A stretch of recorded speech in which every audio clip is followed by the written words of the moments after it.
On to our weekly segment this week. It's going to be the coaching hot seat temp check. So we're going to be going through, we got a long list. We had a slightly longer list before Bob Saleh got fired this morning.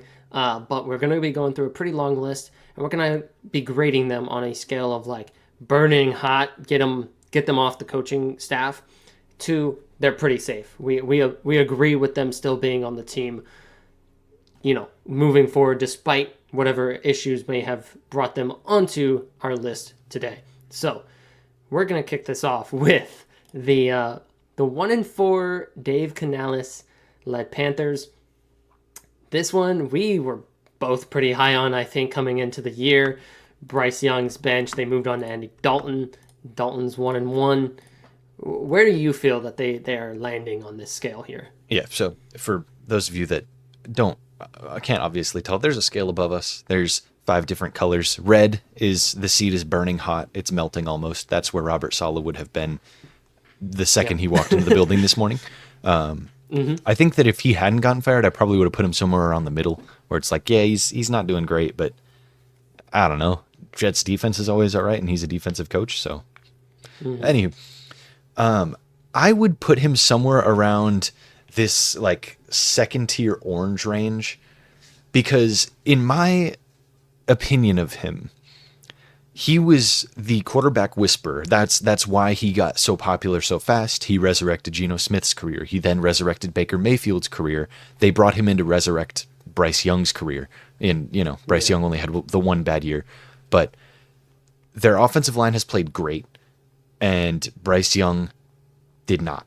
So I think he's on a bit of a hotter seat than we would have thought, just because I think the reason that he was brought in is something that he has not succeeded in doing, which is to save Bryce Young. So I think if they have another season where they're like top 5 in draft order, I think he may be on the way out, just because it's like, okay, well, you clearly didn't help with Bryce Young, so go be an offensive coordinator somewhere else, go save somebody else's career. Yeah, I feel that it's hard to say because it's so hard to know what he came in with, as I kind of spoke on when he benched Bryce Young. Did they come in with an understanding with ownership of, you're going to make Bryce Young our guy? Or did it come in with hey, you win however you need to win, and we'll make sure that you get your guy at quarterback, whether it's Bryce Young, Andy Dalton, or whoever. So I'm feeling more of that like lukewarm middle yellow section here, because I just don't know where they are at that. Because, I mean, right now, he could be on the red hot, because how long did it take them to fire Frank Reich? That was like 6 games, Yeah. 5 weeks. Like, it could be another situation of that, of, he's going to lose next week and he's out of the building. But I feel like with his decision to go to Andy Dalton so quickly in the year, that it feels like he had support from ownership to do that. And it was less of like, Frank Reich is spoiling away our first overall pick, so he's got to leave. This doesn't feel like he's spoiling away Bryce Young, we need him out of here. It feels like there might be a little more like faith behind Canales and what he can do for the team in the long run. I guess for me, it's just like, it's between red hot and like lukewarm. Like, I don't think he's any safer than lukewarm right now, because they're 1-4. They suck. And he was brought in as this savior of the Panthers, and he just hasn't done it so far. So that's kind of why I'm leaning that orange tier. We can kind of go in the middle. It doesn't have to be like only 5 sections. We can kind of lean one side or the other if you want. So yeah, temperature gauges do not go in 5 sections. So I think we can definitely kind of place him on the scale right between those two. He's definitely not fully lukewarm, though. There's definitely some danger there. Yeah, and I think that I also wonder if the hurried switch to Andy Dalton is like, okay, they said I had to win 3 games by midseason or I'm out of here. Let me just try to get something. And so there's just so much that's unknown to us. But what we do know is that the Panthers are not good, and that, they've had improved. Their team has improved, but not at the quarterback position, which is Dave Canales' specialty. He was a QB coach, then an offensive coordinator, and now a head coach. Yeah, and as we're kind of talking about, we don't know the situation that well.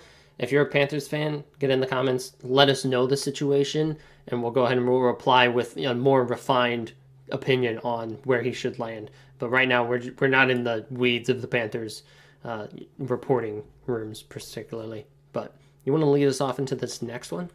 Yeah, we got Zach Taylor here with the 1-4 Bengals.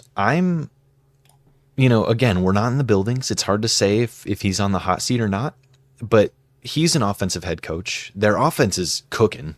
So I don't think he's on a hot seat at all. I think their defensive coordinator probably is. I think he's probably on his way out the building right now, but that's just, I think he's in this like light green tier. I don't know if anybody on this list is in the solid green. I don't know if I'd put anybody there, save maybe like one or two names, but I think he's definitely in that like second tier of being all right. Like, I don't think he's gone. Not from this. Yeah. I think, I'll agree with your light green. I'm feeling that if anyone was going to be solid green on this, fully safe, it would be Zach Taylor. He always starts off very poorly. And so, there exists a time that he will go ahead and he'll win out the rest of the year and they're going to be first seed. So that is a future that could exist because of the team that he has. But I agree with you in that light green because it's been a trend with him that they haven't gotten over the hump. So they don't get over a hump again, and maybe they look to make a change because maybe they want someone who actually starts the year off fast at winning. Yeah. Then do you want to kick us off into this next one, Doug Peterson of the 1-4 Jags? I will because, we did a 3-part miniseries that basically is the Doug Peterson Jags era. It was the end of the previous era. We won't mention names. And then the start of this one. And there's been very much ups and downs for the Doug Peterson era in Jacksonville. And this is a down part of that. They were 0-4. They're 1-4 now. They got their win. And I feel most that with the talent that's been on the team, with the money invested in the team itself, Doug Peterson's more likely to go than any other player. It's not going to be a Canales situation. You're not going to be able to bench somebody because the team's playing badly. They're all too heavily invested in. So it's going to be Doug Peterson. So I'm going to be leaning with this one in orange to red because it's looked very bleak for them and it feels primarily play calling focused. Not purely play calling, but coaching overall as the team has struggled year after year and gone on little hot streaks, but never sustained anything consistency for the year. Yeah. I think he was let go from the Eagles for a reason.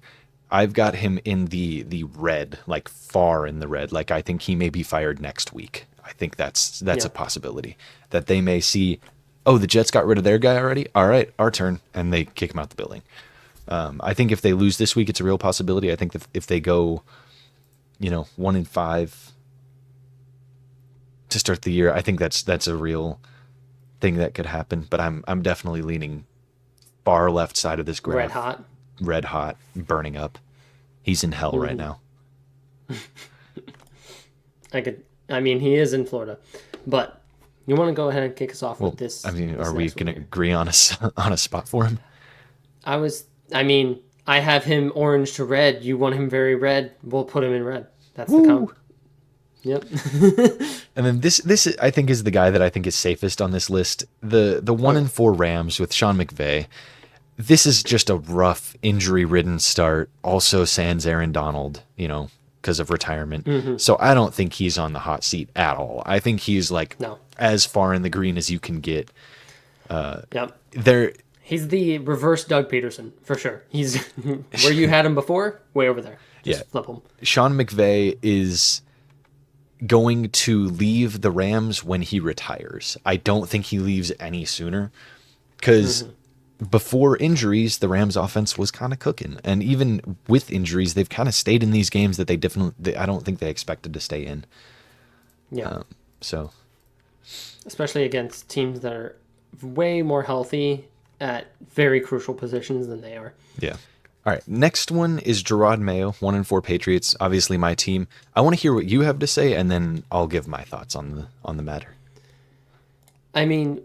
Speaking on the whole lack of a concrete plan around the Drake May situation, at least how I perceive the Drake May situation, I don't think it's a push because, there's not ownership belief in Gerard Mayo. It feels like this was the succession plan for, the past couple of years during Belichick's era. So I doubt you pull the plug on that 7 weeks into the next era. So I feel like he's probably that light green to yellow area. It really depends on the next few weeks of Drake May on if I would even consider moving him down into like lukewarm. To me, it's year one of the rebuild.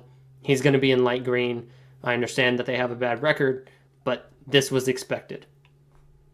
Yeah, I'm definitely leaning more into the yellow lukewarm tier, like the straight up the middle than I am in like the light green, because it is year one of the rebuild and it is year one of a new head coach, and there was a succession plan, which is why I think that he is not on the hot seat. However, their defense has not looked the same as it did with Belichick.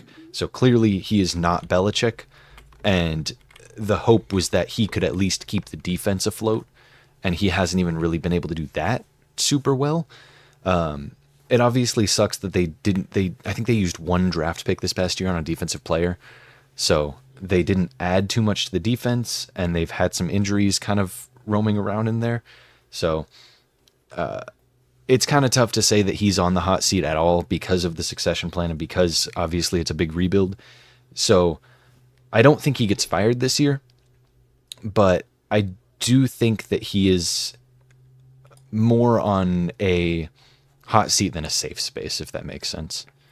Yeah. The being safe versus and lightly safe, I guess, would be the light green.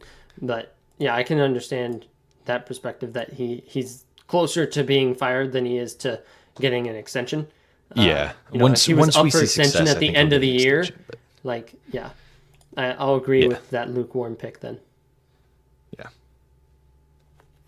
Then do you want to lead us into the I made a face at it because boy oh boy, the Mayo Bowl? Well, from one I'll Mayo lead to us. another. I'll go ahead and I'll lead us off into the Mayo, transition here into the Brian Callahan led Titans, sitting at 1-3. They had their bye week this week, so that's why they're not 1-4. I presume they'd be 1-4 if they didn't have a bye week. Yeah, this one I don't think is on the hot seat. I think this is lukewarm. It really just depends because Brian Callahan brought over Bill Callahan, his father, to coach the offensive line. This is a team that's rebuilding. They kind of really blew it up, letting Derrick Henry walk, letting Vrabel go, and the different things that they did this offseason to completely restructure the team as best they could. If this doesn't work this year, I don't think they're like, oh, clearly it's Brian Callahan's fault. I think they're like, okay, we still have some building to go for this to be Callahan's team. And you think, they're going to fire him and his dad's going to stick around? I wouldn't. So I imagine if you give him the boot, you're booting your offensive line coach as well. And I feel like that's a little too much to do in year one after completely decimating the roster. So I've got him in the yellow. He's lukewarm for me as well. He's closer to being fired than if he were to be up for extension at the end of the year. But also, there's so much building to do with this team. Yeah, I think I've got him yellow bordering on light green. I don't think he's at risk at all. I think Will Levis is very much at risk, if anything. I mean, year one win came against a very depleted Dolphins team, and you've got 4 games and 4 weeks of hilarious pictures of your quarterback making mistakes. So I don't think it's entirely Brian Callahan's fault. Obviously, Callahan is not happy with how Levis has been kind of careless with the ball. And so I think they're closer to drafting a quarterback this year than they are getting a new head coach, if that makes sense. Yeah. I think that what they've done and how they've acted is definitely more of build the team up around Levis and see what we've got here.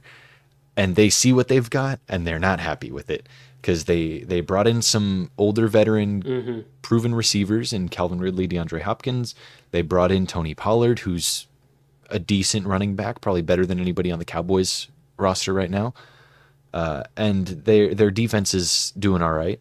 They brought in L'Jarius Sneed, Their offensive line is what they keep working on in the draft. So they're clearly building up the other parts of their roster. And I think if Levis isn't the answer, which I don't know if he is anymore. I think leading into this season, we were both a little bit like, oh, he could do it, but not anymore. Yeah, I was expecting a jump with the Brian Callahan, not a regression. Yeah. But, you know, do you feel on agreeing on lukewarm or kind of pushing it just a little closer to that light green? I think pushing it a little closer to the light green, putting it somewhere in the middle of those two. Yeah. Yeah, you would hope that the new GM and him are on the same page here, and it's not going to be, you know, kicking him out of the building immediately. Yeah. Then we have, boy oh boy, our favorite team to talk about up next. You lead us off here. Yeah, the 1-4 Kevin Stefanski, Deshaun Massage Watson led Browns. I think that he is tied to Deshaun, so I don't know. I feel like this entire, like the ownership, the GM, Kevin Stefanski, they're all tied to the Deshaun trade, and they all approved it, and they all were like, yes, let's do it, and it so clearly has not worked. I think they are closer to blowing everything up, eating the dead cap, getting rid of their owner, getting rid of their GM, getting rid of Stefanski, and blowing everything up than they are to keeping everybody around. I think that he could save himself by saying, I was wrong about the Deshaun trade. We're starting Jameis Winston. But he doubled down and said Deshaun is our quarterback this past week. So I think that he is as tied to Deshaun's future as anybody. And so I think he's probably in that nice orange to red area of a hot seat, despite, you know, being a Coach of the Year winner a couple years back. Yeah, I will perfectly agree with that. I think the Coach of the Year winning, you know, that was more of like, that's a good thing to have on your resume when you're looking for a job after the Browns. But right now, the Browns do not care that he won Coach of the Year a few years ago. They are noticing that their freaking highest paid player on their team, who's fully guaranteed that they are stuck with, is playing like dog shit. So when you can't get rid of the player because he's guaranteed money, so if you get rid of him, what the hell are we even doing here? You got to make changes around it. And do I think Stefanski would have been in this situation with anybody? With Baker Mayfield, is Stefanski in this situation? Hell no. No. Like, it's simply his agreeance on the move to get Deshaun Watson that is putting him in danger right now. And hell, freaking, he's going to just suffer the consequences of that trade happening. And I agree with his placement by you. Yeah. Now we get into, I would kind of like to speed run these last few. Yeah. No, I think these last ones are a lot less like talking. We can make a quick decision on these. Go ahead. Yeah. So we've got, those were all of our 1-win teams that we're going to go over. Now it's into like the kind of question mark coaches where we're like, are they doing things? Are they not? Who knows? Nick Sirianni's the first guy. It's come out a lot in recent years that he is not exactly doing anything, I think is the right word. He's not leading the team. He's not talking to the players. The players lead the team and talk to each other. He's not calling plays. That's the offensive coordinator. He's not calling defensive plays. That's the defensive coordinator. I don't even know if the dude's game planning. Like I think he's the scapegoat for. Yeah, I think he's the scapegoat for if they have another if they continue this subpar season. I think that he's going to be the scapegoat and he's gone. So I think he's probably sitting in like the lukewarm to orange tier just because the Eagles aren't so bad, but he's just not doing shit. Yeah. I think that the team is a little disjointed and you would look to the head coach to put that together. And so if I like the coordinators they got, so if it's an instance of like firing him and elevating a coordinator, that'd be a good look, but I don't imagine they fire him and the coordinators stick around as a new head coach comes over him because a new head coach wants their own guys. So you look at this and you're going to kind of blow it up. I'd kind of stick him in the lukewarm because you would really have to suffer for the rest of the year to justify firing the entire coaching staff and putting in a new regime. Well, I think that if they do fire Sirianni, I think it's much closer to just like, hey, which coordinator is more cohesive with the team. All right, you're the new head coach. Keep the other coordinator and hire an underling. Or like it's much more of like get rid of the top and promote from within than it is get rid of the top, outside hire, you know. So Yeah, I'm more so considering like at the end of the year when it's not an interim head coach position anymore, and they open up the hiring and that whole debacle that goes down, that they end up going with somebody else. It'd be a whole more of a debacle if they do bad. I think that he would stay in that lukewarm area because it's something that they want to see a year more of him. Less so that he's gonna be like really doing a good job. It's just gonna be like, all right, well, let's see anything more because we like our coordinators, kind of thing. yeah. Next up, Mike McCarthy of the Cowboys. He was on a hot seat last year, and they have not looked great to start this year. I don't like him as a coach. I think they should have fired him and gotten Belichick. And if they could have done that, great move. I mean, I guess if Belichick was like, no, I'd like to do some media appearances for a year and see how that goes before I accept any head coaching positions, then they were like, well, shit, I guess we're sticking with McCarthy another year. But I definitely think he's in the orange, I think is where I'd put him. Yeah, sitting him in the orange is a great spot for him. He got a scapegoat. Like he's had scapegoats already. He's fired coaches to replace them, and they haven't gotten over the hump. And Jerry is probably sick and fed up with it because Jerry's on his way out too, and he probably wants to see another Cowboys Super Bowl so he can die a happy man. He won't. So I imagine Mike McCarthy is gonna be, leaving the building sooner than later. So orange is a good spot for him. It's not going to be immediate where it should be red, but I think orange is a good spot. And then next up we have Matt Eberflus. The Browns. Sorry, the Bears. They have a winning record. Like this isn't an absolutely atrocious start to the year for them in the record department. They just haven't looked great, but they're still winning games. So I'd be sitting him in that light green tier because Caleb Williams is getting better and it's looking better for him as weeks go on. But yeah, you look at him in the first 2 weeks and there'd be some question marks. Yeah, no, definitely. I think that the team is getting better as Caleb's getting better, and the defense has looked good all year. So I don't see any reason that he should be any lower than light green, and maybe even put him in the dark green as the year goes on, and as the Bears kind of show us more of what they're about. I think we'll see a bigger picture of this, but I definitely think light green for now. And then on to Brian Daboll, our last one, the Giants head coach. He's a little screwed being tied to Danny Dimes. He had him have a great year one, and then they were like, okay, cool, we'll keep you all paired together. And Danny Dimes has not looked that good since. So do I feel that Daboll is more likely to leave than Dimes? No. This one is kind of difficult because yes, the team has a horrible roster. They've had a horrible roster, and they haven't improved the roster that much year to year to year. So I feel like it's more likely to replace GM, replace head coach, and replace quarterback than it is to fire one quarterback or, the head coach. So for me, I'm kind of feeling that he's in a danger zone if those are the options, if someone's going to get canned at the end of the year, you're not going to be in the light green. You're not going to be in lukewarm. I've got him in orange. Wow. I think this is the first one that we genuinely disagree on because I don't think he's in orange at all. I don't think he's in danger. I think that he is winning the game, like he is winning games with Daniel freaking Jones as his quarterback. I think that is a much more impressive feat than anything. And not just that.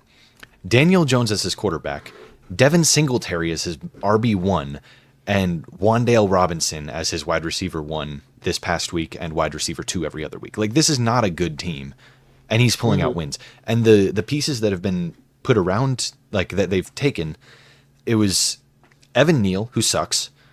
It was Kayvon Thibodeau, who's okay, but definitely not like a top 5 pick, which is where he was taken. And it was Malik Neighbors, who's been a smash hit home run so far. So I think he is safe. I think he's fine. I think he's at least got another year. I don't think they get rid of him this year, which is what I would consider a hot seat. So I don't think his seat is hot at all. Okay. Yeah, I have a more view of it of, owner, president, everybody is probably fed up with the talent level of the team. Talent level is tied to the GM. And if they bring in a new GM, the GM might bring in their own guy for head coach. So with all of these pieces kind of being really interwoven together, I would feel that a clean sweep is more likely than just cutting Danny Dimes. So that'd be my reasoning. But also, I love Brian Dable. I think he doesn't deserve that. So I'll move him up to match like where you put him. I'm kind of feeling that yellow range for the top end of where I'd have him, just because of the organization as a whole, not so much of what Dable has done to be in that spot. Yeah, I think I'm just ranking him on what Dable has done. So if we're taking everything else into account, then yeah, maybe not a great look. But I think at the moment he's winning games with awful weapons, so I don't think you can ask much more of him. And I would hope that a new GM may see that and say, you know what, this guy is winning games with bad players. I think I can do a better job bringing in good players. I'd like to see what he can do with good players. And so I'd kind of hope that that's what happens. But yeah, we'll leave him in the kind of yellow lukewarm tier. And that just about wraps up the coaching seat temp check. So let us know your thoughts down in the comments below. Let us know who we did not talk about that you would like our thoughts on, and we'll respond to it. And then let us know who we're just dead wrong about. If you completely disagree, if you think McVay is getting cut tomorrow, then definitely say that in the comments, please. Make my day. Yes. Thanks for watching this segment from the Franchise Tagged podcast. If you enjoyed it, make sure to hit that like button and subscribe. Stick around for the full episode dropping tomorrow at noon. We've got even more in-depth analysis, some hot takes, and then just other general breakdowns coming your way. So stay tuned. And don't forget to follow us on TikTok and Spotify for clips, as well as full podcast episodes on that Spotify. See you soon.